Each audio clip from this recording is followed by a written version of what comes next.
There's this silent revolution happening all around us. And you're going to feel it every single time you flip a light switch. The electrical grid, the actual backbone of our modern world, is getting a brain. And that brain, it's being powered by data and artificial intelligence. And honestly, this upgrade couldn't come a moment sooner. Just think about it. We're plugging everything into the grid now. Our cars, our homes, our whole industries. So that raises a huge question. Is the grid we've got today even remotely capable of handling the world we're trying to build for tomorrow? To get to that answer, we first have to talk about the grid's growing pains. Because the system we all depend on, every single day, is facing a kind of stress it was just never, ever built for. And the scale of this change, it's just mind-boggling. According to projections from the International Renewable Energy Agency, by the year 2050, electricity is going to make up 52% of all the energy we use. Just let that sink in. That is more than double what it is today.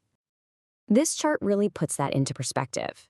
To get to that 52% number, we have to generate and somehow manage a totally incredible amount of new electricity. The system doesn't just need to get bigger, it has to get a whole lot smarter. So where's all this new demand coming from? Well, it's coming from pretty much everywhere. You've got millions of new electric vehicles hitting the road. You've got these incredibly power-hungry data centers. Get this, in a place like Ireland, they could be eating up nearly a third of the country's entire electricity supply by 2030. Then there's the big shift to electric heat. And on top of all that, we're adding tons of wind and solar, which is great, but they don't produce power around the clock. And that brings us to the real heart of the problem. Our old grid was basically a one-way street.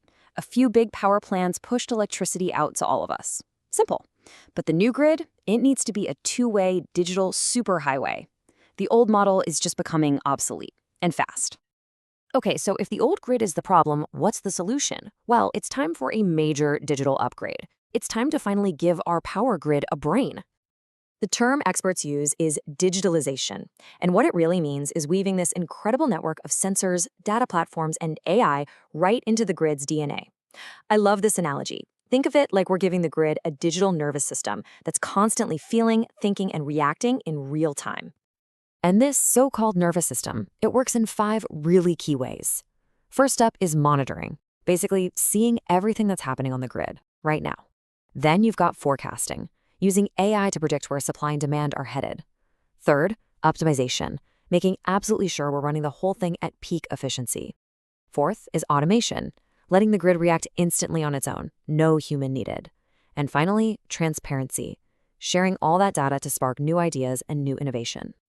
Okay, so that all sounds good in theory, but what does a smarter grid actually do for you? For your bank account and for just keeping the lights on. Let's talk about the real-world benefits.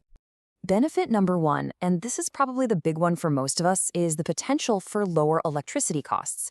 It's pretty simple, really. A smarter grid is a more efficient grid, and all that efficiency translates directly into savings for you and me. A perfect example of this is smart EV charging.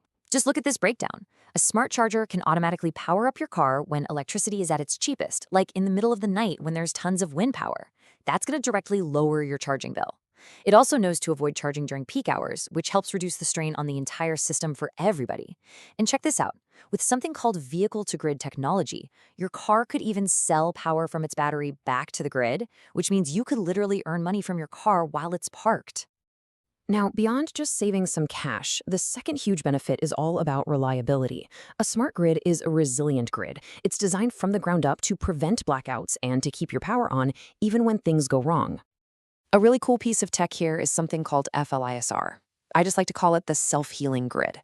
So imagine a storm knocks a tree branch onto a power line. FLISR instantly detects that fault, it automatically isolates that one tiny problem area, and then it reroutes power around it, often getting your lights back on in just a few seconds.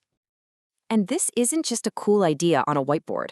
Real-world trials have proven that automated grids like this can slash the duration of power outages by over 50%. That's literally half the time spent sitting in the dark. And you can see this transformation is already well underway. This chart shows where the investment and effort are focused right now. The biggest slices of the pie are grid control and analytics software. That's the brain of the operation. And it's followed by all the sensors that basically act as the grid's eyes and ears. So, if the tech is here, and the benefits are so clear, you have to ask, what's holding us back? Well, as it turns out, there are some pretty big hurdles we still need to clear.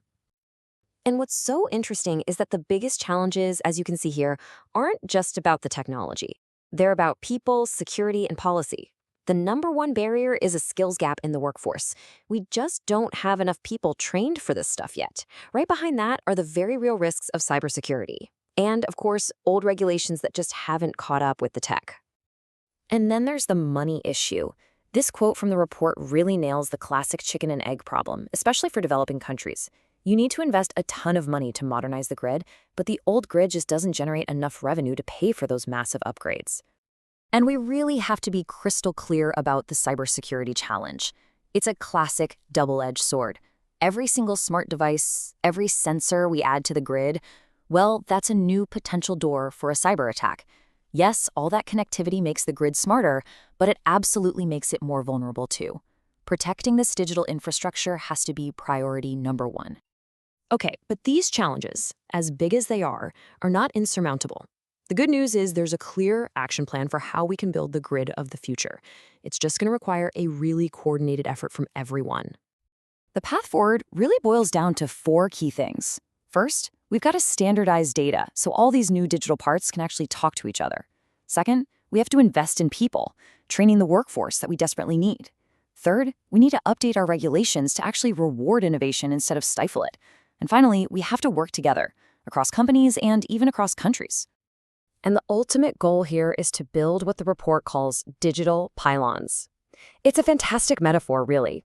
The idea is that when building massive new physical power lines is just too slow or way too expensive, we can use these smart digital solutions to squeeze way more capacity out of the grid that we already have.